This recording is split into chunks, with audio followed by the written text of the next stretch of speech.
always like to take the game on. If we get 2-3 wickets within that. দর্শক, breaking news. আবারও পুরো আসরের জন্য আইপিএল খেলতে আজ দেশ ছাড়লেন বাংলার কাটার মাস্টার মুস্তাফিজুর রহমান। দর্শক, বিস্তারিত জানুন পুরো প্রতিবেদনে।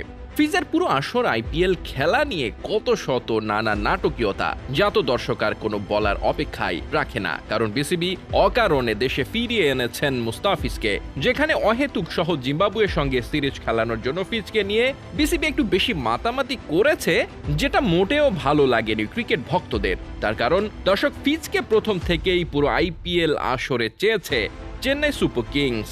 এর মধ্যে 3 বার ফিজের পুরো আইপিএল খেলার জন্য আবেদন করেছে, কিন্তু তারপরও বিসিবি অযথা এই জিম্বাবুয়ের সিরিজের কথা বলে বারবার চেন্নাইয়ের আবেদন গ্রহণ করেনি।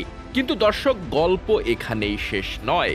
যখন জিম্বাবুয়ের বিপক্ষে ফিজ ছাড়া বাকি সকল বোলার দারুণ পারফরমেন্স করছে, সেটা যদি বলা হয় স্বাভাবিকভাবে সাইফুদ্দিনের কথা। সে দীর্ঘদিন পর আবারও জাতীয় দলে ফিরে নিজের চিরচেনা ভয়ঙ্কর রূপে একের পর এক ম্যাচে দারুণ বোলিং করছে। সেখানেই সাইফুদ্দিনকে বাদ দিয়ে অহেতুক কেন মুস্তাফিজকে জিম্বাবুয়ের বিপক্ষে খেলানো হবে? এছাড়াও বাংলাদেশ দলের বাকি সকল বোলারগণ তারাও বেশ ভালো পারফর্ম করছে। এখানে যে সকল বোলাররা দারুণ পারফরমেন্স করছে, সেখান থেকে কাউকে দল থেকে বাদ দেওয়াটা অনেক মুশকিল। আর তাই দর্শক, কোনো জিম্বাবুয়ে সিরিজ খেলানো হবে না ফিজকে দিয়ে। আর তাই তো আবারও চেন্নাইয়ের আকুল আবেদনে ফিজকে পুরো আইপিএল খেলতে ছাড়পত্র দিয়েছে বিসিবি।